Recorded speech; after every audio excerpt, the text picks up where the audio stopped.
Good evening, everybody, and welcome to the Government Resources Committee called March. Apologies, have we received any apologies? Good evening, members. I have apologies from Councillor Slade. Sorry, we know who hasn't made apologies, please. Item 2, to receive declarations of interest, dissertation and when. Item 3 is the minutes of the last meeting, 25th of November. God, that's a long time ago, isn't it? Slept since then. So, Yeah, I'm just doing it. I'm not going to go through page by page because I'm sure you've all read them.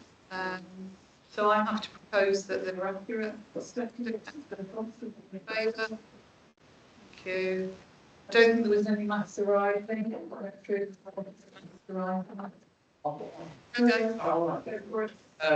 Just a very quick one on the last year after we did the council tax stuff, we had a whole suite of aspects of it on social media. I don't do the same this year, that's fine. Because I used my deal landed early on. And I was like, oh, and it reminded me, it's on the minutes. Item 5 is open session directors of new sheets, which we haven't got anybody not on. Sorry. Item 5 is open session for the elected duty, but there's nobody here. We're now going to go on to item 6, which is the website refresh. Our website at the moment, the company that made for us. So what I'm going to do is hand over to Will Guys. He's actually will talk fully about it and have got earmarked reserves, but it is sort of pretty urgent. So over to you, Will. Good evening, members. So as you can see from the report, the website needs to be refreshed. There's some brief reasoning in the report, but I'll just explain some of the wider context as to why we're doing this. So we've been looking at CRM solutions for a little while now. So that's customer relations module. And that's really to provide some more efficiency in sort of front-facing staff that deal with communications. And to provide us with monitoring capability that can give us statistics around that so that we can feed that into the corporate plan and staff reviews and things like KPIs and things. So you can have that integrated as part of a website design. So we've looked at some other systems like Dynamics 365, for instance, but that's a very expensive system made for large organizations. There's a couple of other things we've seen. There's an all-in-one system that we've seen, which looks really promising, but we'd like to be able to compare that with other similar proposals. So the budget that we're requesting is essentially so that we can then go out to companies with a set budget and get them to produce a proposal to try and match the kind of offer that we've already had for the all-in-one system. So that's one aspect of it. But then we've got our comms officer is working on a new branding style guide, and that's in development. Should be sort of midsummer that comes to fruition. So these two projects could sort of line up quite nicely in that we have a rebrand, well, a refresh of the website with the new branding. In line with that new style guide that's being developed. And the other major issue, and this really is quite a serious one, is the accessibility failures on the current website. So our accessibility score is quite low, and what that means is that residents may not be able to access certain parts of the website if they have disabilities, and obviously there's a legal risk around that as well. If you look at the Equality Act 2010, the Act prohibits discrimination against people with disabilities, and inaccessible websites can be considered a form of discrimination. So that really needs addressing. So we're recommending that we release £10,000 from the IT EMR so that we can then go out to produce, well, we can produce a request for a proposal that we can then send out to vendors and get them to respond. And there's some other things we could have integrated as well, like an AI chatbot, which again would take some of the pressure off of the frontline staff by answering questions without them needing to contact our staff, and things like that. So that produces some efficiencies there. And also with the new council coming in, with the elections, there's going to be a lot of changes that need to be made to the website anyway. So a lot of that work could be sort of incorporated into this project. Yeah, so yeah, I mean the idea behind the 10,000 budget is really to prevent scope creep, and to just try and keep things within a set parameters, because obviously website projects can escalate quite quickly to become quite expensive. So yeah, I think that's all I've got to say on that. So the proposal to release paying up to pay from the amount of Why haven't I got mine to the one? Who took it away? So the proposal is to release up to 10k from the earmark reserves for Will to sort of start this process. I'm going to ask for a seconder, and then we'll pause and ask all the questions, because we don't get a seconder, we won't be discussing it. So I've got a seconder for that, Councillor Thompson. So now we can take questions. for Will. Yes, I'm supportive of this, but have you thought about the Newquay Neighbourhood Plan website to incorporate that into it as well? There's always been a thing that it's a WordPress, and it's always sort of been hanging around on its own, and it's got some severe errors on it, and it is used a lot. Builders and developers use it. Yeah, well, if that's a WordPress site that we have responsibility for, then I would assume that we would integrate that into the new project. One of the things they did, which I thought was what Callum did, which I thought was very clever, was he did all the maps, and then the idea was that every 6 months we got a new AST map with the new houses, and he was supposed to, and that hasn't been done for years, so it's sort of been forgotten about. So it's newquayplan.org. If you could incorporate that into it, that would be great. Yeah, absolutely. I don't see why that couldn't be done. Yeah, absolutely. Thanks. Great to see this coming forward. I feel like I've been having a few conversations with people for years about this. So anyway, glad you're at this stage. Firstly, the 10,000, do you know how much is in that EMR? Just thanks. 65. Okay, and that's a comfortable amount. Okay. And we're presuming we only do this in 5 years or something like that. Okay. And then just secondly, your point on design.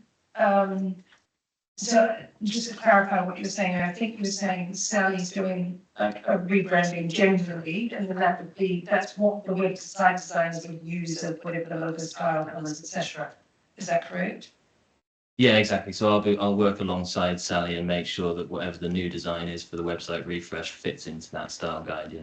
Right. So it's a rebranding for the council generally that then gets displayed on the website. Yeah, just to make sure that we're on the same page with that and we don't diverge. No, that sounds great. Because look, I think most of us probably jump on it quite often, that website, and it is you know, it's tidy and it's fine, but it's a little out of date in terms of modern design. So it's great to see that happening. But there's a lot of great content there. And then just your point on the AI bot. Understand the value of adding that. I think probably many of us have, chat with them every other jolly day when we're trying to buy something or whatever it is.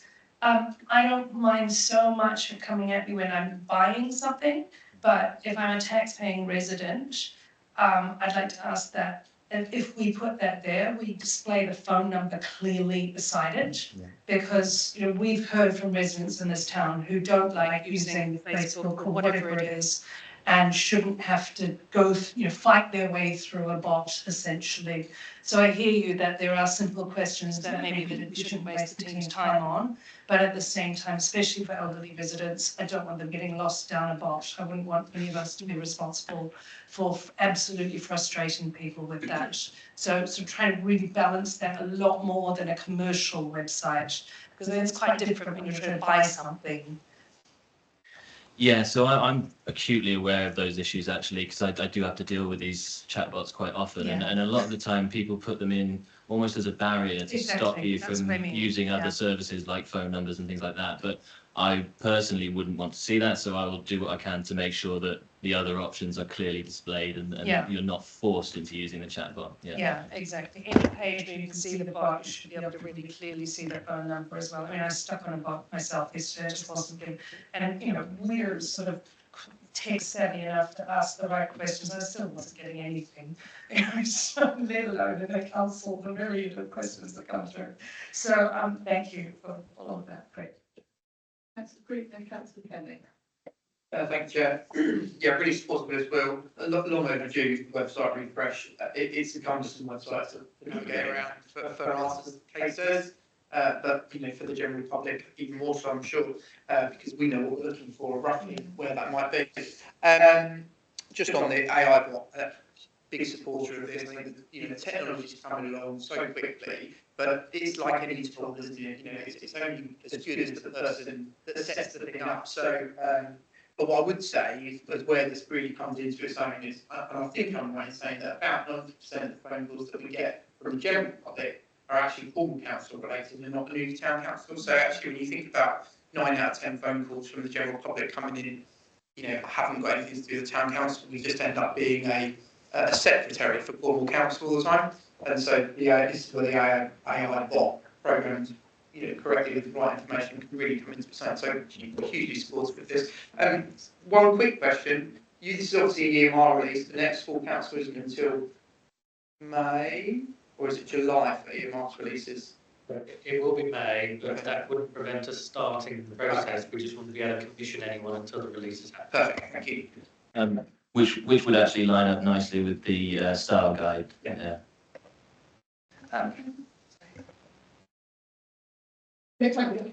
Two points. One is the chat box sounds brilliant, but when you ring up, there's a long list of don't ring us because we've this X, Y, and Z and about 32 things. I don't think people will take any more notice of the chat box than they do of the list of things that you tell them on the telephone. It's a lovely idea, but they're still going to ring. Secondly, is that magic word rebrand. That sort of makes me, we have to be very, very careful how we present this. Because if you're talking about making it look pretty or it's a rebrand, that people will pick up on that. And what you're actually saying is it's not fit for purpose.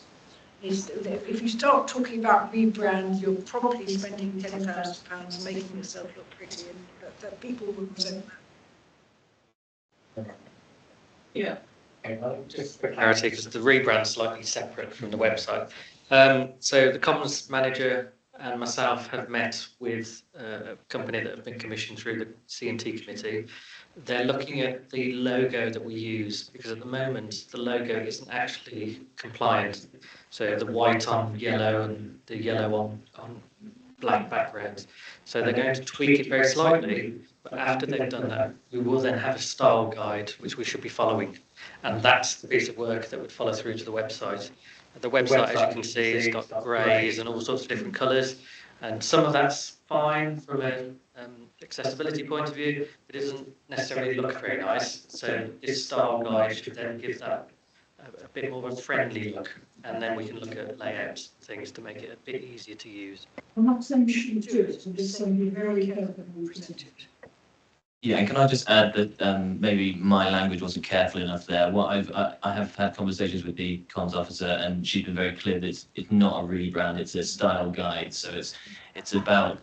So I should have been more careful with my language there, but it's more about getting a consistent use of branding. Basically said if real changes fix and real money spending, this is just watch. The actual company's going on the refresh. Well, exactly that. Any more questions? Let's go for that.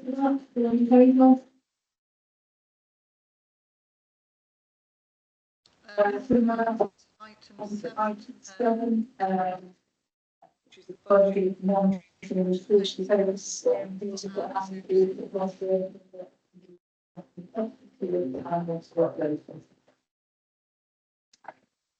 Yeah, cool, very nice. Hopefully I won't come off. Apologies if I do start again. So these are the budget figures up to the end of January. And obviously they are in the same format as previously. These are now being produced by Levi on a monthly basis, because we've now got the technician apprentice in place, so we're able to share out our workload a little bit better. He has given some comments on each, and we also have another report, which is the second report listed on IBABS, which has a bit more detail about some of the higher level spends within the report, because these are things that I thought committee might be interested in. I'm happy to add more if there's anything else that you would like added separately, but it sort of gives you more of an outlook on where we are, what we buy, what's included within certain things. There is one item on here which, if we go down a little bit, which is the legal fees, and the second one, professional fees. This is for the whole of the council, because what we do is we put an amount spent in the budget in the GNR, and it then gets split across individual budgets for what you use it for.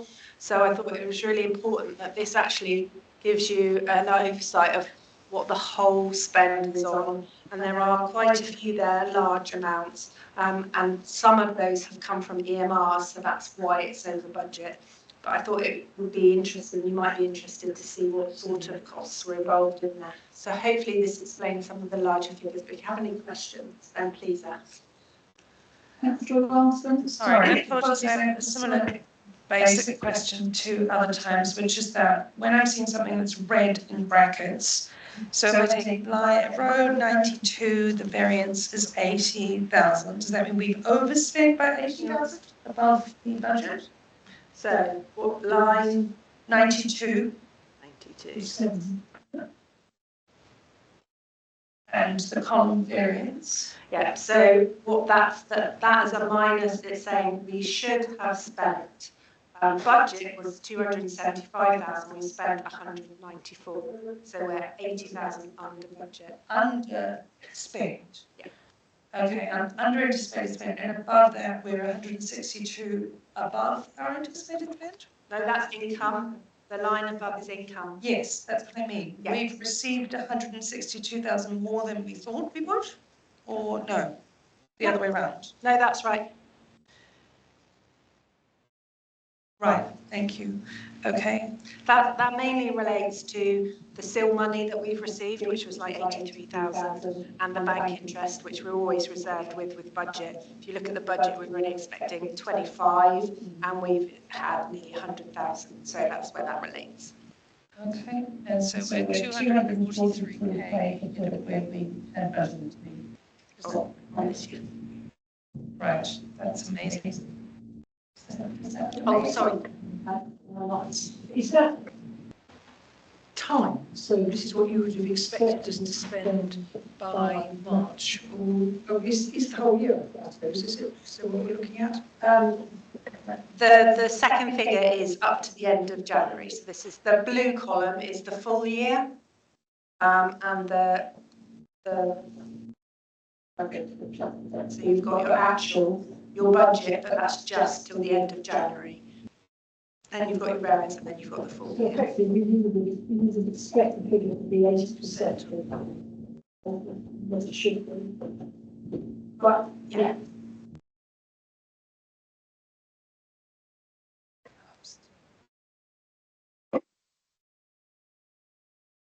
any more questions? So sorry, that 312 in brackets on row 93, that's in the column annual budget. Why is it in red if it's a budget rather than an actual? The red and green figures are variances. Yes, but it's in the column blue, which is budget rather than actual. The very bottom figure is red because it is it's an expenditure, so that's the cost. Okay. Well, so is the blue above it, in the line that says expenditure. Yeah. But that's it's because it's netted off the two. Okay. So we are still 243 up for expected in the blue column, annual budget of spending 312. So, Yeah, that was what we budgeted last year. That's correct. thank you.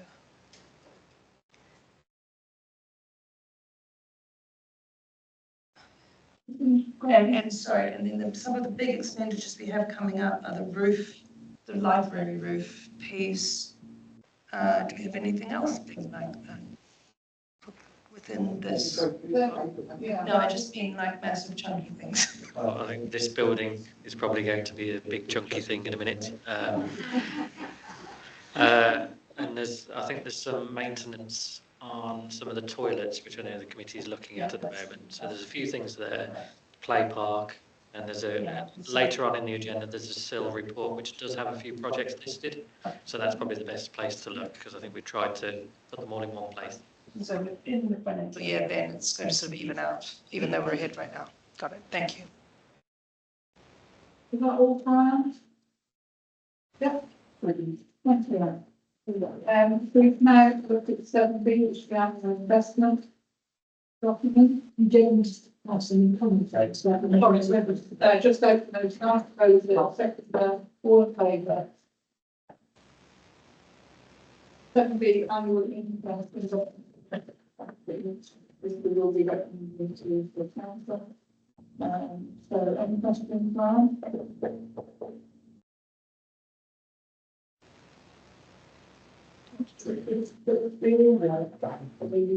Yeah, sure.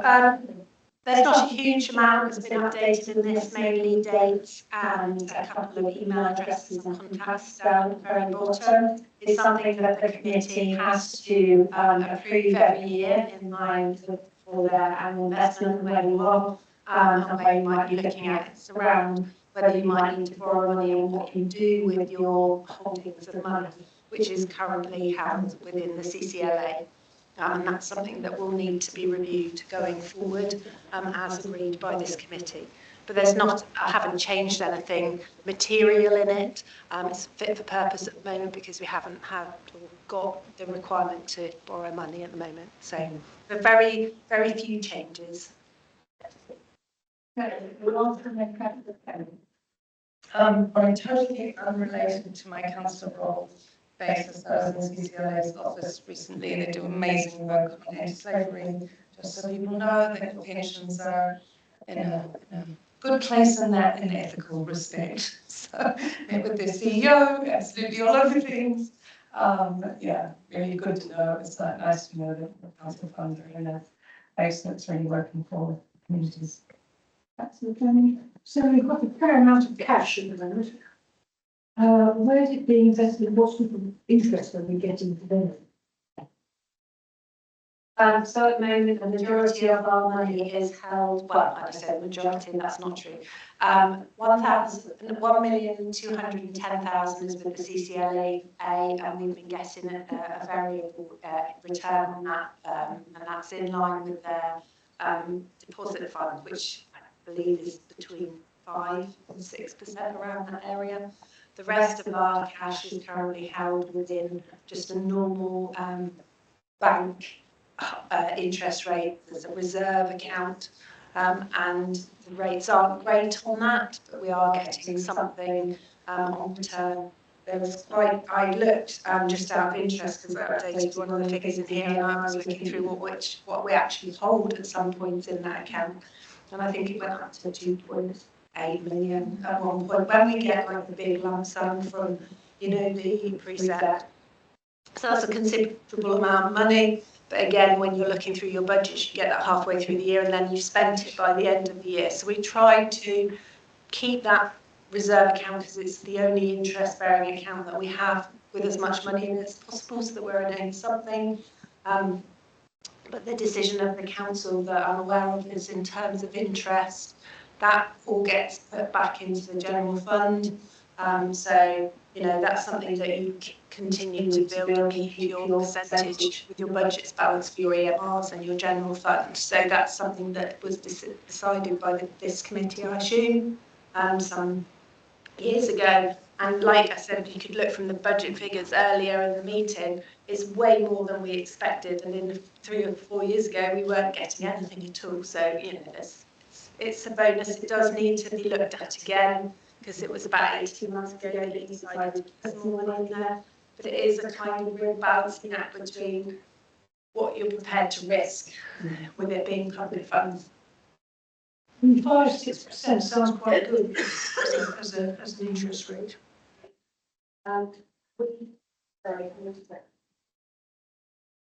We do get regular reports from the CCLA, which we do circulate to all you as members. So I think they're quarterly. Laura emails them out to you, and they have all of the different investments and interest rates and everything on them. So hopefully, if you like, we can send you out another one if you missed that. But do keep you quite up to date with what they're doing, and I do like to circulate that to anybody that's interested. Thank you. So the only things that have been altered on this is item 11, which is the Equality Act, and obviously the regulations have been updated, and then the email address, which is corporate service, that's the only change on the document. So I'm happy to propose that we take it to full council. I've got a second, Councillor Thompson, all in favour. Thank you.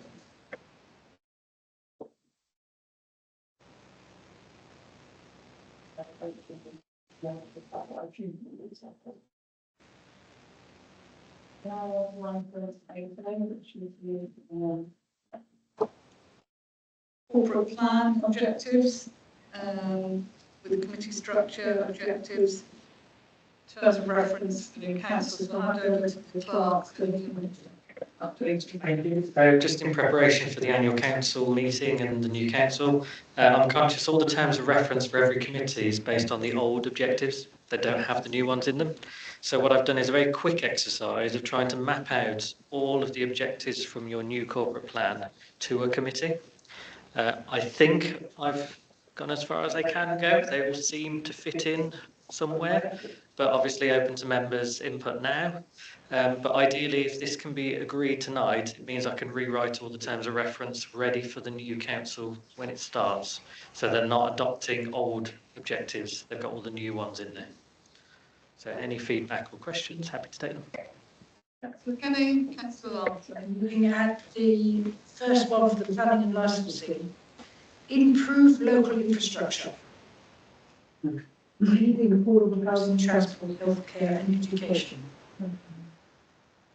Sorry, we are doing that. There's no way we have any power to do that.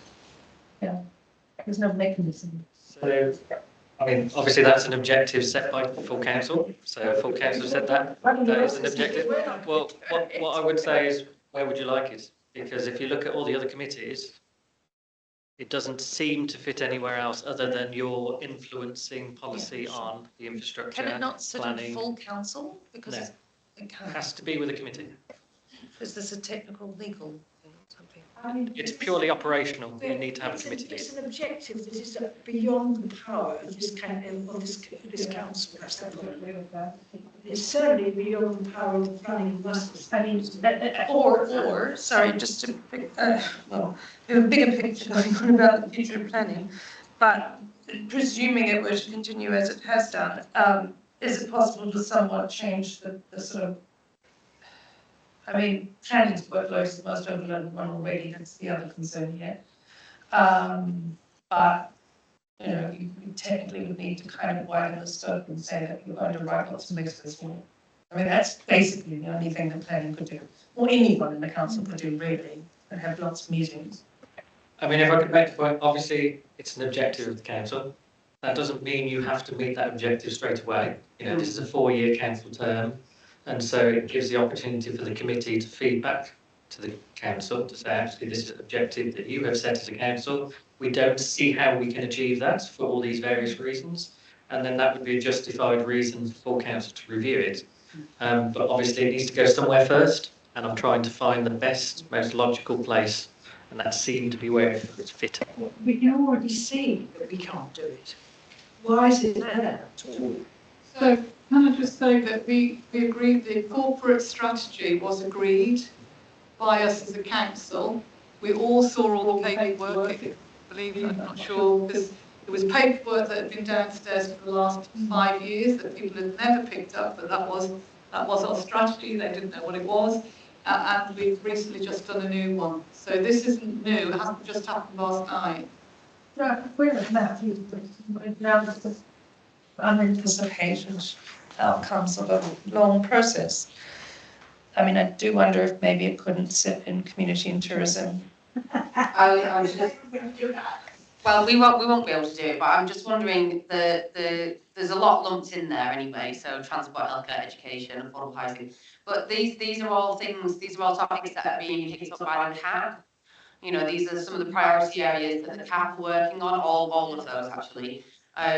So is it something that it sits with community and tourism, and then the CAP, it can be something that's fed back through our interaction with the CAP? It is completely within your gift. If you'd like to change that, that's certainly something that I propose that change because We just don't. You want to come in now? Yeah, I just You want- go to ask.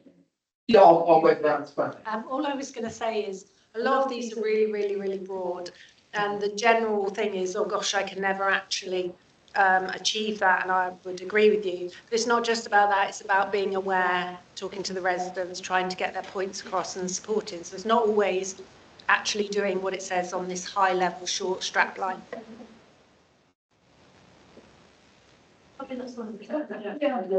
feel like most other, sorry. Thank you, Chair. So I think I tend to agree with that actually. Whilst I understand your nervousness to have it plonked onto planning licenses, I would argue that some of this stuff you are doing in a soft way at the moment in terms of your management of planning applications.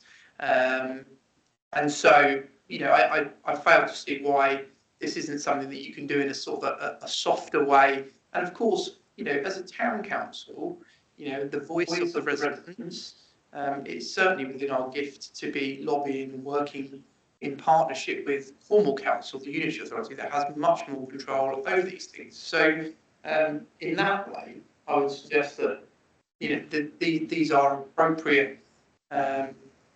appropriate pillars to be able to, you know, to work toward as a town council. Now, for another one like this, it's completely ultra virus for this town council. Review business rates. I mean, this is simply, you're not expecting us to change our terms of reference to say we are going to review business rates, because we're not. I mean, the town council does not have the power. I mean, yes, it's lovely, all these ideas are absolutely lovely, and I'm all for it. And if some other committee would like to take on reviewing business rates, good luck to them. Can I just say, when we sat and we looked at this, this was almost a bit of a wish list. We had gone out to the public fed into us, and we understood that we wouldn't be able to do all of that, but we had to put in what they were asking for, and some of the things, like it says, seek fairer business rates to support. It doesn't say we're going to review it, but through that process. Pardon? Says review That's the business objective rates. and the description. But I mean, we're not going to be seeking fairer business rates. This is not. But we're not doing. It is not within the powers of this council to do it, and it's ridiculous to have objective. Maybe I should have realised when these things were coming through that we are saying we have an objection to do that. I mean, everybody else is obviously happy with it, but I'm looking at this and I'm thinking, I'm not going to have, well, it won't be probably me as the chair of tourism or planning and licensing, but we simply aren't going to have a term of reference that says we're going to do something on business rates, because I'm all for it. I think somebody should do something on business rates, but it's simply not within the powers of this council. Just as an example, so these objectives don't mean you are actually proactively going to do something. If the government says we are reviewing business rates, can we have your feedback? Yes. This means it would go to the planning and licensing committee or whichever one's listed. It doesn't mean you have to proactively do something, but you will be the ones that then have the consultation sent to you or whatever information. So it's that engagement. So I think it's looking at it both ways. There is time, and you looked at it with the Code of Conduct Standards review, which went through this committee and full council. Someone needs to be responsible for the item. That doesn't necessarily mean they're going to be leading and pushing forward an agenda it will be responding to sometimes. It was a topic. It was a topic as opposed to an objective. I mean, I totally agree that if somebody comes on business rates, possibly the planning and licensing would be the place to talk about it. I'm not totally convinced about that, but I would have thought that would be more commercial and tourism. but if this was published, I mean, we would look ridiculous because we're talking about, I mean, there are things like encourage off-season tourism. I think that's a fantastic, and that's something we could, that someone could do. Improve town appearance, again, something we could do. But there are things on these what we call an objective, which we simply do not have the power to do.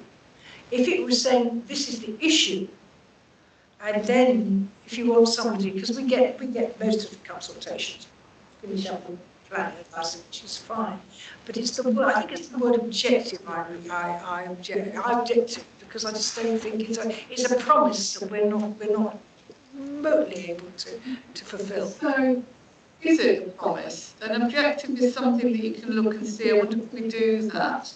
It doesn't mean that we're actually going to do it. I mean, there is one here like help beach cleans. We're not actually going to do it, we're just going to support people. You know, if somebody comes and says, can we have X amount of helping hands, as I call them, to pick the litter, we're going to support them with that. So everything that we have put down here, it wasn't that we suddenly sat together in a room and thought, let's pull this down. This has already gone through a process, so it's already gone through full council, is it? And we brought it here this evening for the simple reason to look and see if we can vote on it, so that the clerk could get ahead of himself, ready for May, when the new people come in. Because what you do, first council meeting we have to agree terms of reference. What we'd have to do is then start looking and writing terms of reference. He's trying to get ahead of the game. So I can understand your nervousness. I'm sorry, I'm not nervous. I'm saying we can't do it. Okay. There's nothing nervous about it. We cannot do it. When you say liaise with bid, that's fine. That's exactly what we should be doing within this council. That's a really achievable topic. Introduce pop-up spaces, or possibly. I mean, there are things there that you really can do. But I have a problem with the objective being something for which the council have no powers. Thank you. There's a lot of good things in here and categories that do make sense. Most of it, 90% of it seems logical. I thought the opening of this agenda point was, do we have any feedback, rather than will we 100% yes or no? And it sounds like we're merely proposing one amendment, and that we're probably all happy to go with it with one amendment. So can I propose that we make that one amendment and then we move forward, because I think we're largely on the same page. I realise, I think we're all part of that process. We know there's been a process. I don't think everything everybody in the town says is written here. This is a summary. It doesn't represent every single thing everybody said exactly. It's been gone through a multi-month process, a lot of work.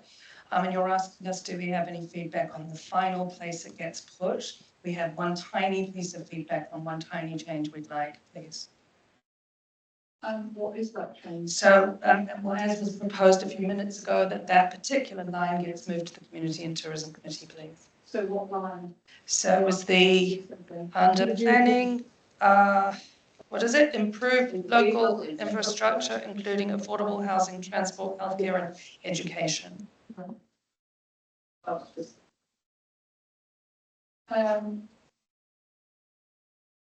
you said you're on community tourism. Yeah, I'm community and tourism. And you think that fits with yourself? I mean, I'm happy for it to go on community and tourism because of the headlines there are pretty much match up with the CAP's kind of aspirations as well. So there's a lot of feeding back into that bigger network, and also what's happening at that level that we can bring back to town council level. So I'd be happy to do that. I think these are really important issues that we're all passionate about, which is probably why Councillor Kenny and I are pushing back and saying, can it be somewhere we can actually do something about it in the town? And we do our best in planning, but our hands are so tied. So thank you very much to the chair of the community. So again, I'm just looking through this one, and maybe I'm missing something that you guys are saying. I'm struggling to see there's bits of this that we're already doing. Improve local infrastructure, doing that. play parks, We're etc. not doing infrastructure. So, sorry, play parks aren't essential infrastructure Sorry, for residents. Can we just let Councillor Creed speak, please? Healthcare, education, we've engaged with schools, we've had school groups out doing pieces of educational work with our team.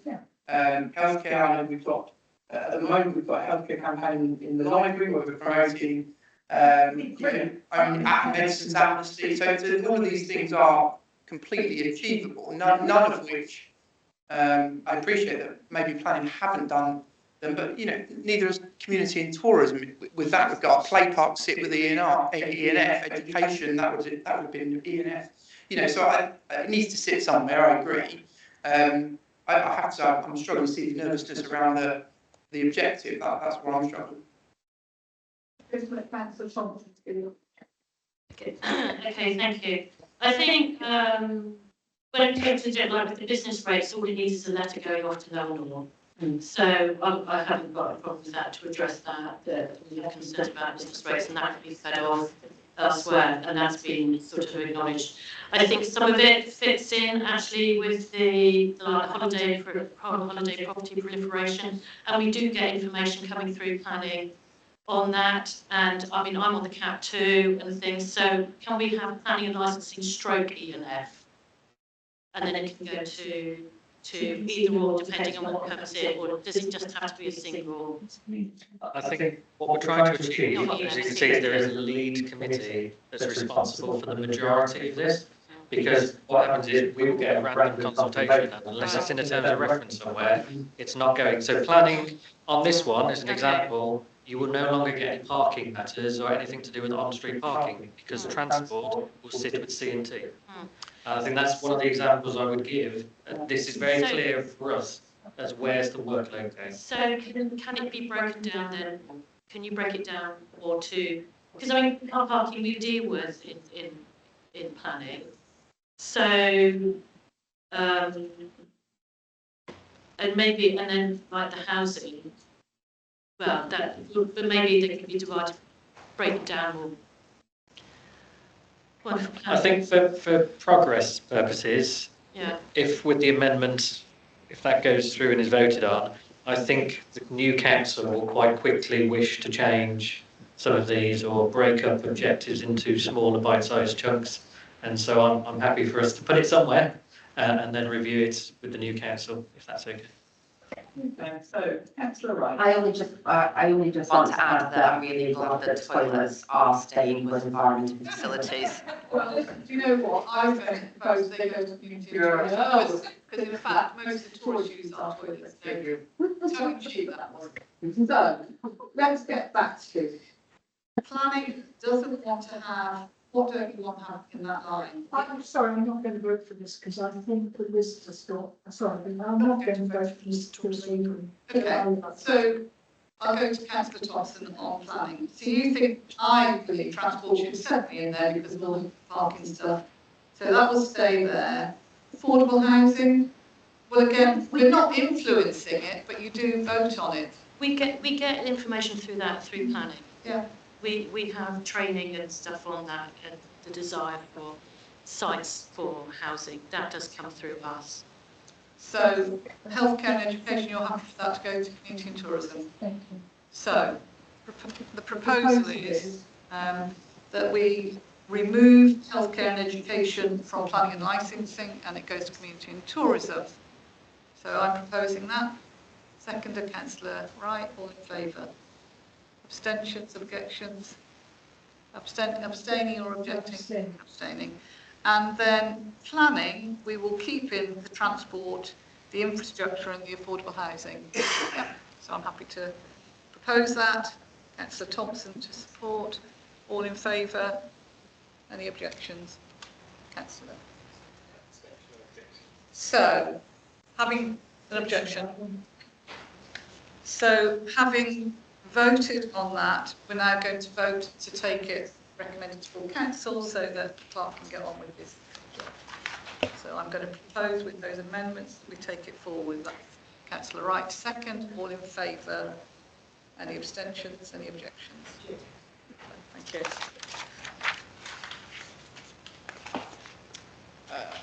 So we're now on to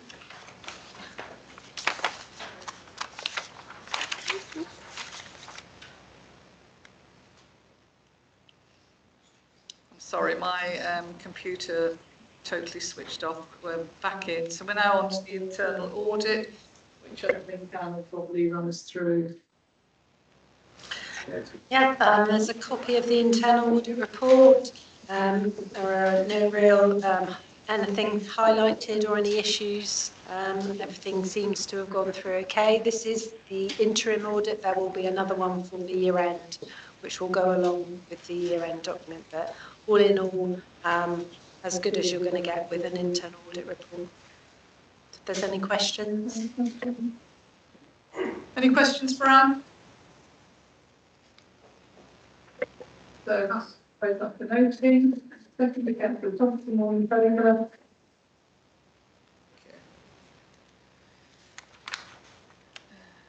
Item 10 Is a grant application, as you can see in your tab. Sorry, Sorry, oh, sorry, I skipped over that for the questions. Over to Anne again, the complete assertion review in internal control. Yeah, these are just the last three assertion reviews that have been carried out by members with comments for your information and, for noting really. Any questions for Anne? Happy to propose. Just sorry, one quick. Did Sarah just do the last one by herself? I did. Oh, how long have you been?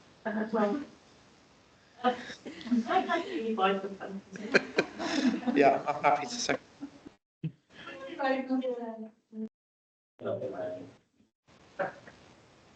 Yeah, I just put it in my personal birthday. I did my last one by myself as well. Because we had come. So then item 10 is, obviously, we have got a grant application, a association, DNR. We know it's outside the grant application, but there is some earmarked reserves for the Twinning Association. I've had a bit of a read through, and obviously it's something that's going to happen in May. Now, I do have sort of concerns. Obviously, nobody's come this evening so that we could ask questions. But as a council, I don't believe we should be sort of funding alcohol, which they're asking for 1,368. 540 is for the food for 60 people, and then the rest, I can't remember off the top of my head, 800 and something, is so that they can each have 3 glasses of, because it says X amount of bottles, £23 a bottle, which I'm assuming is wine. Have you all got that? You see it? Councillor Adam? Are they presented to a committee? No, that's what I'm saying. It's supposed to be over 1,000, so surely it's failed at the first hurdle. Members were previously asked the question because it was outside the gateways and it's outside the process. And members were keen to have more information presented to them, bearing in mind the time-sensitive nature of this. I don't know, I'd have to double check whether they were invited to do a presentation. I wouldn't like to say on record whether they were or not, but they have presented this information and it was to be looked at. We do have £2,559 in our DNR Twinning earmark reserve, which is different to the grants process, which is why it was being treated slightly differently. I mean, that reserve was for our relationship with DNR. Now, has that sort of died now? Is that not happening? It's not the language I would use, but certainly we haven't done anything in the last couple of years, and that's for various reasons, including the change over in DNARD and in I always thought it was law that we had 2 initiatives for twinning and DNARD. So for me, it makes sense to have to join to do some funding. But I think the council should have more of an active role. And I mean, I tend to agree with you about booze. Do they just have what? They don't have the councillors or the police or anything like that, kind of, it's sort of. That's not having it into the Yeah, I've been to a couple of these. I mean, have you not been to one as mayor? I've been invited before to there were two, there was always two. There was the official council twinning, which is what I attended as mayor last over to Dinard. That was to promote tourism and to, I took the fire chief over and the police chief over, and they worked with the police and the fire service, and we met all the councillors and looked at their TIC, and I think we got a lot of value out of it. And those relationships, especially the police, carried on afterwards, with police coming over here and our police going over there. All the time there's also been this, what I would class more as a social twinning association, which I was a member of. I joined it a few years ago to find out, you know, just to get involved with it really. And they do fundraising, they hold events. When they go over there, they stay with families and they're hosted. And when the families come over here, they're hosted by families. But they've always had this one official get together. I've been as mayor before and spoken at it and welcomed them. But it's difficult because they've never, in the past, there was a bit of a history and they never wanted to work together. I can remember in my early days as a councillor that we were heavily criticised as a jolly for councillors by this association. Thankfully, since then, the council haven't been going to Dinard, so these have become more prominent and to the fore. It's a difficult one because, you know, like the Deputy Mayor said, it's a social. This is their social event where they welcome the families that have come to stay with them. Yeah, and yeah, a few dignitaries do come across, but probably because they're members of the Twinning Association. So it is a toughie as to whether we support it with that Dinard money. If ever we want to get the official twinning going again, we'll have no funds. Yeah, so I was invited to a lady's house in Duke's Way last year when I was mayor. I can't remember her name because the mayor of Dinard, the lady came over, and I took Sue Deacon from TIC because we'd won this award. But that was a social function within their house, and it was sort of this lady, I think she had a couple of friends with her, but it was mainly Newquay people, as I say. So for me, it's not really clear what this is. So my proposal was that we would look at £750, 540 would be for the food, and 210 that they could have a soft drink, tea or coffee with that. And, you know, that would be my proposal, because I just don't think that we should be giving out public money for people to have, you know, a bottle of wine each, really, because 3 glasses of wine is a bottle, virtually. So I don't know what others think.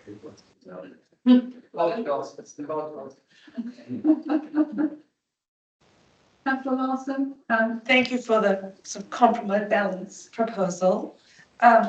I wouldn't mind upping it slightly, and then in our messaging to them, I mean, given that it's a tourism event, essentially, encouraging them to try to get sponsorship, or if they want to have other alcohol, then you know, you're selling formal in a way. So hopefully, I mean, Sarah, I'm not saying I don't mean any conflict there, but there are local businesses that are trying to sell Cornish drinks and things, and probably larger ones perhaps, who you know, you think should maybe get behind something like this, because it is about that potential export market potentially. So in that sense, I support it, although perhaps we just slightly increased it. Councillor Hannan. Yeah, I mean, in view of the fact that we don't have an official twinning on the horizon, and I don't think if we have one, it's going to be arranged in the next year or two, I would quite happily second the Deputy Mayor's proposal, because I think it leaves us clear that we're supporting it. We'll get, I hope some of the new councillors will be able to go, and the new mayor will be able to go, and we can perhaps foster a relationship, and perhaps going forward we might just need one twinning, which ticks all the boxes. But I agree with the alcohol side, so I'd second the Deputy Mayor's proposal. It's not really clear. There's a few people coming from France, but there will be people, but it's not mentioning businesses, and that's really what they should be doing, seeking out that themselves. So if there's no more questions, I've made a proposal. Councillor Hannan is seconding, and if we're all in favour, lovely.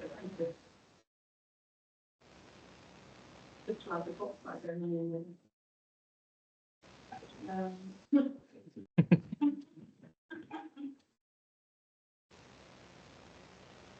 we're on to item 11, which is this skills funding. But we need to-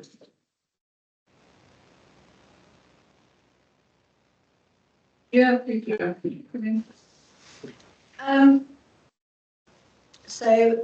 We brought this to you, giving you a bit of background on SIL and what it should be used for. I think the last couple of budget settings I've done with you guys, and as you go through committees, there's quite a lot of hope that SIL money can be used for different projects, but it's never really considered as a whole, like how much money we've got and to prioritise things. And we've got quite a few things that are about to progress. And I thought it'd be really important for you guys to get together and just review some of the things that have been mentioned in terms of SIL, so that maybe you can prioritise a few, maybe put some figures on some of the ones that are, not that that's will be the end figure, but just so a sort of commitment is there, so that officers know really what we should be working on ahead of other things. And also because there is a pot of SIL money that you can apply for specific projects. But if we've got a big pot of SIL money that we haven't allocated for things we want, we don't have access to that. So I thought this is probably something that should come to GNR annually, but this is just the first time that I've been here that we've done this, and just want your feedback really on which ones. I've just numbered them, they're in no particular order, and some of them, like the Priory Woods Pathways, isn't really or kind of got deferred in a different direction. And I think Cornwall Council are doing that now, but I didn't want to write it off because I don't know everything about our project. But I thought there's a few in here and wanted some feedback, really, a bit of direction from you as a committee. Thank you. So there are two items first, which we've all discussed, repairs for the rock. I thought that was 11C, to be honest, if you look at here. Oh, sorry. That's all right, the other project, so if you just sign off the first two. Because then it's like, it's on here for South District, it's got 80,000, but it's not 80,000, which is what I'm trying to say. So 11A talks about the South District play area, the Rockabout, the Wet Pool, which Joe brought to E&F some time ago, 2,501. So I'm just asking, can we propose to Can I just clarify? Because I thought the idea of South Bristol Prayer, you're saying they don't pay 80,000, is that we got the car park. Yeah. But the income from that was supposed to support the South Bristol Prayer. So why we ask for still money as well? I thought the little project on the replacement of this. Yeah. But it's just, I would have thought that was more, you've got the, what's happening to the income from the car park if we're not spending it on the South Bristol Play Park. It went into an EMR, I think. Yeah. Went into the But there's not a lot in there. There's 5,662 and then all the issues. It's to go back in the EMR for that area. Because that, when you say 5,000, I thought they were making about 20,000 a year for car park. Was that, we don't get 20,000, is that? Well, no, we have, but there are obviously costs, and we've done works up there and different bits. But yes, so basically, it's the net that goes. So that's the net. So you've been spending on necessary things. I'm not sure why it's getting still money as well, because I was saying that the income from the town council for the car park isn't enough to pay for the maintaining the playground. There was discussions a little while back, and this is another thing, about whether the council wanted to do the whole of the area rather than just replace little bits. Because if you were to say you need 18 to 20,000 pounds a year, we haven't had it that long, you might only have 25,000. That's not enough to refurb the play areas. They're quite expensive to refurb the whole play area. So it was a case of players with Malman's Gardens is something you can use still money for. So it was whether that was something you wanted to do or not. And these are just things, like I said, they're not recommendations from us, they're sort of ideas that have been discussed in the past, so you can decide what we're doing. Just as the chair of environment facilities to clarify on the South Bristol play area, there's the playground inside a little fence and then outside. The inside one in the next few years will need a very expensive upgrade that is beyond the budget there. But these repairs proposed right now are urgently needed and are the sort of minimum that can be done for now. So just if everybody could keep in mind that there does need to be, I think, I'm trying to remember, what was it, about 20k spent within the next 2 or 3 years. They sort of have a technical lifespan for safety and things. So they're still the village, and there was just a proposal to us within the 6 months. Do we want to get ahead of that? And you know, due to challenges at the time, that was not appropriate. There was a little bit of a wish list that the facilities manager wanted to just revamp it all, but some of it still fit for purpose, so that's why we looked at the rocker boat and wet pool. Thank you. No, fine. So I'm just proposing that we go ahead, recommend to full council to get the £2,501. So seconded by Councillor Creek. I thought we'd already approved that 2,000, another line in. Actually, yes, we did, but then it has to go to full council. GNR. It comes to GNR and then goes to. So, all in favour? Yes. So item 11B Is we're looking to further another 20,000 from SIL. Yeah, to go into the vault for Mount Wise. I'll just give you an update on the Mount Wise play park. So pleased to say that since we last met, we've now had confirmation that all masters are happy to give us £50,000 for that particular project on top of the 50,000 that we had ring fenced in the SIL budget. So we've now got £100,000 effectively for a brand new play park at Mount Wise, which is very exciting, particularly for the children of Central Newquay and my hope is that the children of Tranance, whose parents use that car park for drop off and pick up, will utilise that area more, and it will mean that area is much better managed than it currently is. We can, in the Mount Wise Gardens, as you go up the path to the left, so the path that goes off on a diagonal to the left, so in that park there, we envisage it as you're going through that particular garden on the right hand side. Sympathetic to the area, keeping as much of the foliage and sort of shrubbery as possible and creating a bit of an adventure park there. Chatting with the clerk and the RFO, worth having contingency for that. £100,000 a lot of money, and we're not going to use format. We're going to go out to other organisations. We feel we'll get better value there. But clearly, we don't want to commit to 100,000 and then it go ever slightly over budget because of unforeseen circumstances. So worth ring fenced in just as a contingency, £20,000 worth of seal, just in case, I guess. And then if we're happy with that. Sorry, just to go on, but all, I mean, 100,000 is probably a minimum. I mean, all the car parks that we got out of the section 156 or whatever the number was, they all worked, they were given budgets of 130 and they're doing more with that. So you're optimistic to say it's going to be able to be 100,000. I think it's an excellent idea. I'm great behind it. But I think 100,000 is probably not going to be enough. I would say we should be looking at 150. Well, I guess we are where we are. You know, we clearly will get some more in next year. Yeah, presumably. I mean, you know, we can ring fence more still, but I'm conscious of all the other projects that we have in SIL. And of course, you know, we can work to the budget that we've got, and we can always add later on with other pots of money that might come in.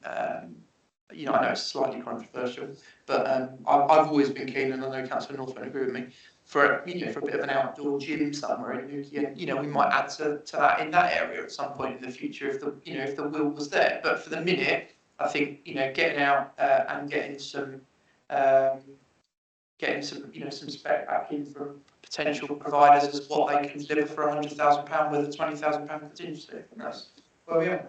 Councillor Wells and then Councillor Hammond.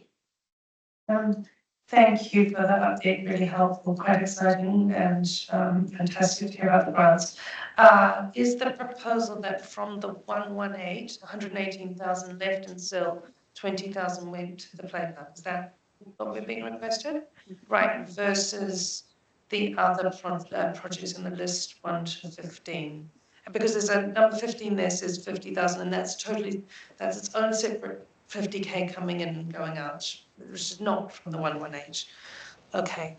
And are we in a position tonight to approve anything else on that list of 1 to 15? I think it's more about giving a steer. So SIL money has to be allocated or committed to, and you have a set period of time to spend it. So you wouldn't want to commit now to a project that's likely to take 5 or 6 years because you'll be given the money. No, I'm sorry. So it's more of a steer for officers to say, well, where would you like resources spent on bringing some of these projects forwards within committees in the short term? Okay, I guess specifically, you quite rightly, number 6, Head Station Road. Can I just bring you back? We're just discussing item A and B. We've done A, we're now doing B. You can see is the full list of projects for the office to get steer, but these are 2 requests that have come in. If you look at 11A, we've said yes to that being play part. 11B now, we're discussing the 20k that we want to release. And then 11C, we can talk about the projects on the list. Yeah, Councillor Hannon? It was just a question really, in view of the fact that you get that 5-year time limit to actually deliver the project. Some of the concerns around that central play park was the permissions and the land ownership. How are we progressing with that? Because the last thing we want to do is get all grant funding, which is brilliant, and then find we can't deliver it in time. So I have spoken to the localism team at Cornwall Council. They are open to doing a licence agreement with us to just get it done before transfer. However, they're obviously aiming to get the transfer started. Their start date is June, so after the election. And generally speaking, if it's a simple transfer, it's within 12 months. But equally, we do have the same principle as we used here of having a licence from Cornwall Council, so we can start work and we can start tendering ahead of a full freehold transfer. Fully initiated. Are they transferring the whole of the Marmite Gardens to us, or just a bit? No, so as part of the garages being Somebody transferred. said you can have a bit more Yes. to go with the garages. Yeah, so It's the car park. they tried to make it simple because as part of the garages, that section of play, it's going to be a play area, that section of gardens up to the path, so it doesn't include the path, but it's just up to the path, that's already part of that one title. So it's actually more work for us to take that out and not transfer it. So they did ask whether we want it, and obviously with this project, it made sense to have that as part of the transfer. But I think the long-term devolution goal is for the whole of that, including car parks and other things. Yeah, no, I do. Sorry, just chatting to the RFO very quickly there, makes a very valid point. The Boardmasters grant fund of 50,000, as is often the case with Boardmasters grants, is split over 4 years, so they'll pay it to us over 4 years. So what the RFO was just saying was that, I'll just speak on your behalf, is that actually why don't we allocate the £50,000 of additional SIL, which is actually what's on this document, not 20, and then of course because we can only use SIL for certain things, whereas the Boardmasters money, as it comes in, we can use for pretty much whatever we like. Doesn't just have to be for this sort of infrastructure. So, and of course we've got 120 grand in SIL pot, which some of which is coming up to expiration, as I understand it, and we need to use. And of course, let's not panic, there is another pot of SIL at Cornwall Council which we can apply for, but not what we've got £120,000 sat in our own pot, which is essentially what Cornwall Council said to us. You need to use that, and by the way, some of it's coming up for expiration before you even think about applying to our pot. So, so I'll propose then that we allocate 50,000 additional SIL money to the Mount Wise Gardens play area project. Councillor North, do you want to take over? So, just, so you, I'm happy to second, but I just need to get clarity. So that's in addition to the 20 or just the 50 and not the 20, just the 50. So I'm happy to second that. Sorry, I feel like I've heard two different things. There's 118 available, yes. And I thought you were saying that the 50 is separate, but now I'm hearing Councillor Creek saying that he wants 50 from the 118. Shall I clarify? The balance in the SIL at the moment is 178. You've already agreed to include £50,000 towards Mount Wells Gardens. Yeah. We've got another 50,000 from Boardmasters, but we'll get that over 4 years. And then what Drew was asking for was another 20, so you had 120 in your total budget for the play area at Mouse. And so from the 118, Councillor Creek is only asking for 20, not 50, is that correct? No, we just said 50. Yeah, that's what I'm clarifying, because I just heard two totally different things from three We can people. spend still on certain things. And we can spend the Boardmasters income on anything we want. So effectively, you want not 20,000, but 50,000. Yeah, from the one, because Everyone would be sensible, Yes. and then, but some of that 50,000, had Boardmasters given us the whole 50,000, we wouldn't have needed it. Yes. Yeah. That's Sorry. the money for ourselves. Okay. It says here, the current SIL balance is 178. Yeah. Of which 60,000 is allocated to two projects, 10K on a digital notice board and Mount Wise play area 50,000. Yeah. Already agreed. Okay, and then leaving 118. Yeah. And you're asking us to allocate 50 from that 118. Yeah. So Councillor Creek has proposed, I've seconded, so we're now just going to go to the vote. All in favour? I find it, sorry, I find it difficult to agree on that when we haven't discussed the other projects. These are a priority because But then we only have 60 these are- left. the two that we're talking about were already asked for and they're a priority. So But they've think already of the been allocated. 50,000 from Boardmasters, we'll get 12,500 each year for the next 4 years. So we won't have that full 50,000 and therefore we're asking for the 50 out of the earmark reserve, so we'll have 100 there. And then the 12.5 we can use each year from Boardmasters or use it for something else if we don't need it. So you can be for, against or abstain, whichever you want to do. Or abstaining. I was just going to try and say something else that might make it a little bit clearer.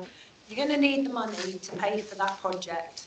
That project is going to come hopefully quite quickly within the periods where this SIL money might have to be returned if it's not spent. But there's plenty of things to spend it on, is what I'm trying to say. Yeah, I think some of the other things might not happen quite so quickly, but we've still got some other funding available, and there is additional SIL funding available if you have allocated and spent your SILs. What I was suggesting was we use a slightly larger amount to allocate towards the project that we know is pushing ahead, and that we still use the Boardmasters towards that project, but we can then, when receive it, because we're loaning ourselves the money from this to pay for something that SIL's happy to pay for, we can then use that for the other projects that are a little bit later down the line without that time restriction on you. So it's just playing around with it a little bit to make it a little bit more efficient for the projects that you want.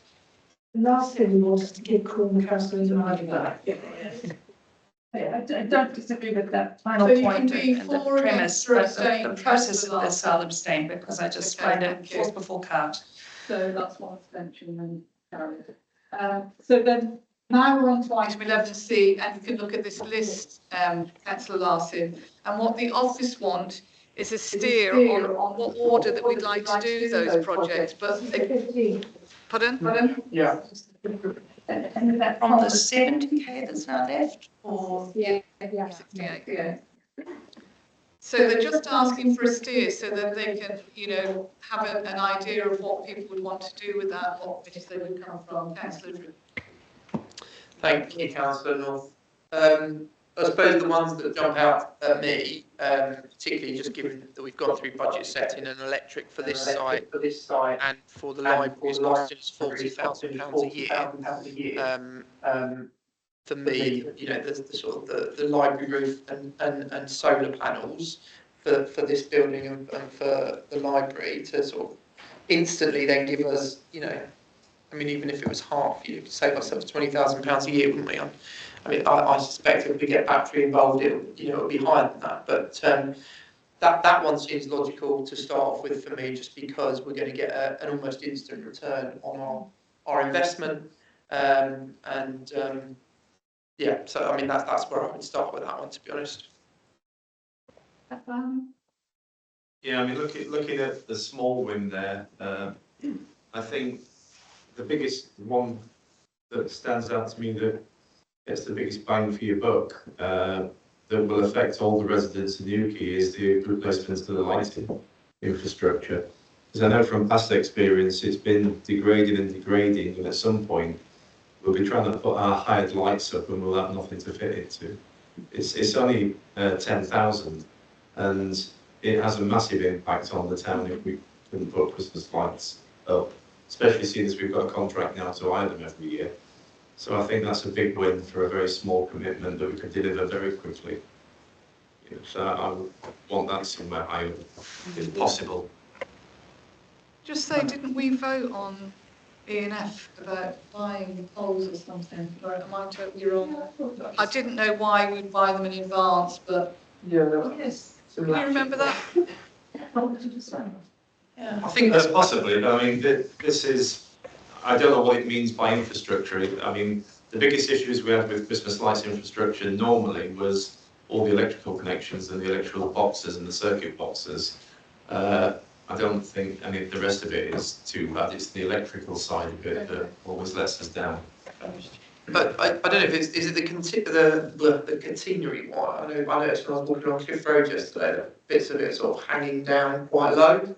And I know that was the area that got particularly damaged by the storms over the winter, and we had a number of Christmas lights destroyed. So no, I tend to agree with you, Kath, that seems like a bit of a no-brainer. And I think from memory is about £5,000 that we recently signed off for. It was something to do with the electrical infrastructure. I suspect that this is probably Katina, but yeah.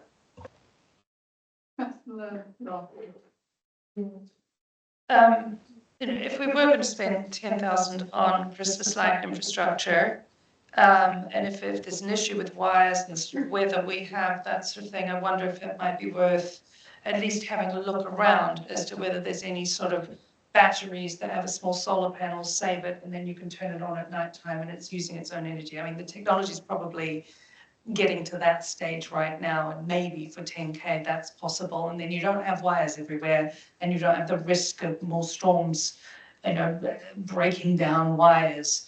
So I wonder if it's sort of maybe putting that, you know, at least taking the time to try to find a more sustainable, and I mean in the sense of resilient solution like that. The one that jumps out to me is the Station Road toilets. Our environment manager was saying last night, and so planters there at that area, you know, a lot of councillors and other people and the team, I guess, the council team have put a lot of work into that area, and yet right now it's still not really representing the town for people turning up in Newquay off the train. So there was I think about 2,000 passed last night in Environment Committee for very basic planters to go in, but with an acknowledgement that that's not really going to make much difference. It's better than nothing. And so you know, this has been on the Environment Committee's agenda for a couple of years now, actually, this particular budget line. The Environment Officer did say he'd made the effort to work with the Grants Officer in looking for grants. We have no idea if we'll actually get the grants. So, you know, given that, again, this is how people arrive in Newquay and we want more people taking the train, reducing traffic into Newquay, we'd love to see some funds, and, you know, it doesn't have to be exactly, but even if it's 10K here, going to that, given, or at least in a contingency for that, pending not getting grant money for it. And given that there's just been such a long effort of so many people to try to do that entrance to Newquay where tourists arrive in and the people of Newquay come in and out as well. So that's the one that really jumped out at me. And then I would second the point on solar panels that, it's kind of a no-brainer. But again, we're waiting on the roof survey and everything. That's going to take time before we're going to know what it's actually going to cost. So I don't think we can put any round figure on that. I mean, there is a number here, but I'm not really sure how we got to that, given that we haven't had the roof survey yet. And therefore, my understanding is we don't even know what will happen with the roof, essentially, and therefore that would affect what's possible with solar panels and things. So some money on that, but I don't think it necessarily needs to go up to 110 because there was a bit more built into the roof survey to get that right as well. I'm just going to bring Anne in and then Councillor Thompson, if that's okay. Yeah, sure. I just wanted to say as well, these are just sort of guidelines so that committees and officers can know what to bring forward and what to work on. So, in terms of detail for Christmas lighting infrastructure, there's something there that's needed, and how that progresses would be dealt with by the committee. So it's not like you've got full costed projects in front of you. They're concept ideas that will be priorities for the committees if you decide on them. I just wanted to highlight that. Councillor Thompson. Thank you. I think with the Station Road toilet area, can we look into using some of that SIL money to actually do outside connections for electric and for water, so that it will be much easier to rent that space out to like mobile cafe sort of thing, and so generating income, because I mean it's there in the toilets, so it needs adaptation to go from toilets to to connect to somebody else. So then that space starts earning some more income, and then they might contribute for beautifying it as well, and for the lighting. It does need lighting there. Outside that toilet area, it's very dark. Rather than sort of like prior to giving to seating and plant. It's not at the moment it's not a good seating place. People aren't going to sit there opposite the toilets. It would be it'd look a bit odd. Whereas I think seating and plant is, if you can get a mobile cafe pop-up thing there, then I think that would go with that. So, but you would like to get a mobile cafe there if you've got electric and water that they can use.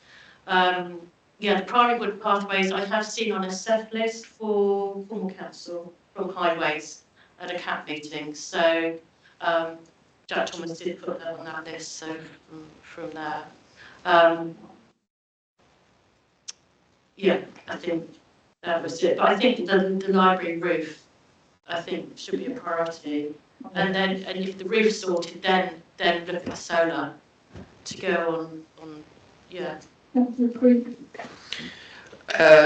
just to that point around the pop-up, it was discussed at EF last night. I met with some of the local businesses in that area, the food retail businesses, and they were understandably really concerned about pop-up cafes on that site, given the amount of business rates and rent that they pay.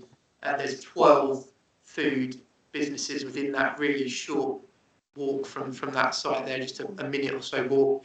And so I think we discussed it in last night, and I think we were broadly of the opinion that actually it probably wouldn't be suitable for certainly a pop-up cafe in the day.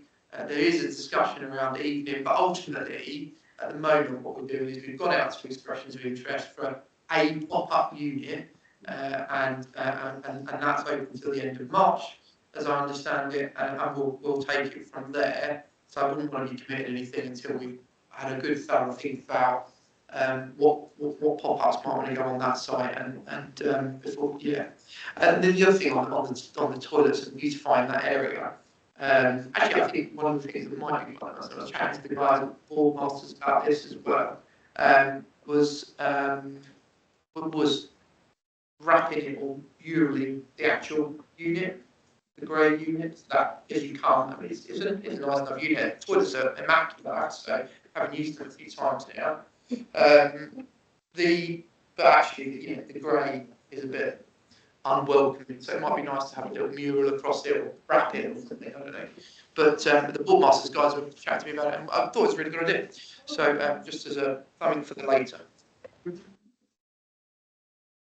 Councillor Larson, is it lengthy because we've still got quite a bit? Sorry, if I could just say number 2, Pole Wheel Works, they've had a hard time over winter. It's, you know, they've had issues at the site. They had actually put forward a proposal in the past year, and I think it was around 10k. Other councillors raised sort of more long-term strategic thoughts about the site, but it's certainly intra-login, Pole Wheel Garden. There are community members using that at the moment, and yet, you know, it's owned by this council and it does need some investment within the coming 6 to 12 months, you know, whichever way that is done, which needs a little bit of thinking, but not too much thinking. We can't really leave it. It shouldn't really be left to sort of deteriorate. You know, if we're going to give a steer, my steer would be that maybe 10 to 20k should be thought for Pole Wheel, because there is something that needs to be done there one way or the other. And our officers, you know, can maybe chase a bit of that back from the developer, but it's still going to take something from the council. Thank you for that. So I'm just going to sort of, do we have to take it to full council, or is just a steer yourself? So I would say that number 1 would be the library with the solar panel. Won't be the full act, we haven't got that full act in the pot, but we must have money somewhere else for maintenance there anyway. 2 would be Replacement of the Christmas lights, again, might not be 10,000, might be more, might be less. 3 would be the station, and 4 would be look at forward.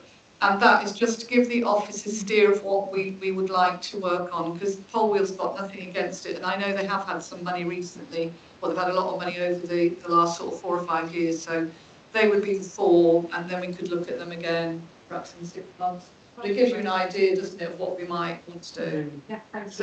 So is everybody happy with that? Yeah. So Item 12 is devolution, which will be on pause for the minute. Sorry.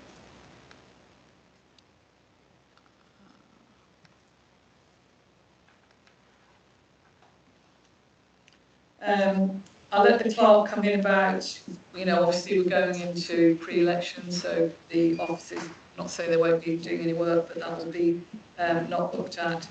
The clerk has spoken to the devolution to see where we are, but we haven't got a firm decision. Anything you want to say? No, I think just I have spoken to localism. They are aware of how important some of these devolution projects are. They are fully committed to deliver the ones that they talked about, which is the youth centre, Mount Wise Garages and Gardens. They are open to the St John's Ambulance building potentially transferring. And there was one other. That's the one. Yep. So those are the key ones. The bigger package is something that they'll look at with the new council to see where the resources can be invested.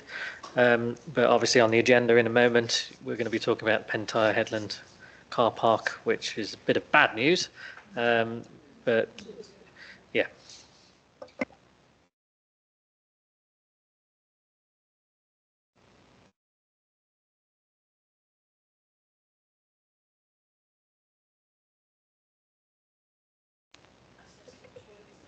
So that's, I was just going to come on to that. You read my mind about toilets, didn't you? So Drew might want to pick it up, or might want to do it joint, but a thought was that we would go to this company and say, do they want to buy our toilets? Because we'll be cleaning and doing everything for nothing for this company that got the car park that we should really have had. So, yeah, there you go. So, Councillor Kennedy. As I understand it, the sort of, they're going to maintain Pentyre Headland, but they see the car park as a fundraiser for the whole initiative, which is interesting. But they've been talking, I mean, it's been talked about for months and months and months. So, I mean, it was always a done deal. I think you're quite right. I think it's an idea to say, well, if you want to maintain the headland, and you want, but of course, maintaining the toilets is an expense, and I don't think they want that. The other thing to think about is there's a small kiosk there. and the pitch and park across the way. I don't think they're taking that. I think they are literally taking the car park. I think my understanding is the car park and headland, yes, that's transferring freehold. The pitch and putt, no. I think that was outside of the scope of the land. But obviously the kiosk does sit within the envelope of the car park and the headland. So I believe that might be transferring. I think The kiosk is supposed to maintain the pitch and putt, so it's not quite that simple. likewise the toilets are basically a little cutout of the car park title.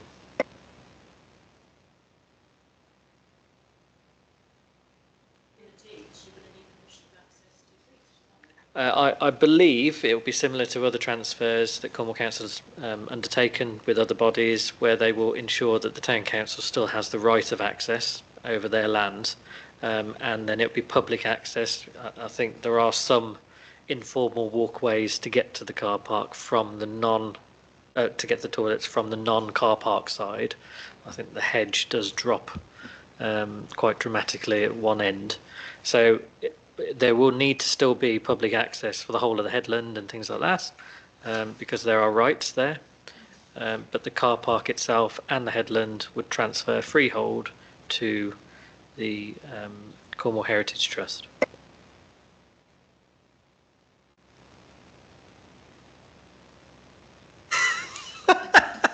I mean, that's more of an ENF thing, is it?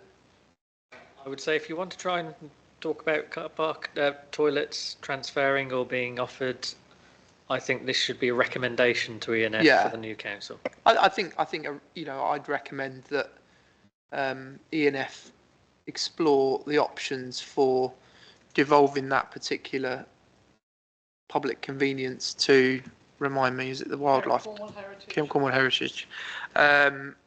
Alongside, you know, an offer of, you know, and a costed offer of what it would cost them for us to clean it.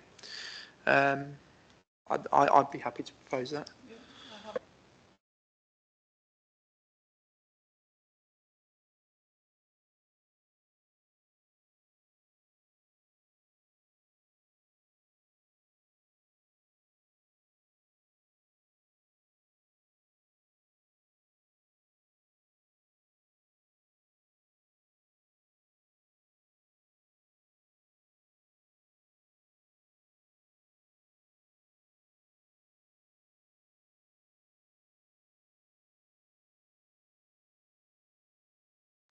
We're taking that into exempt.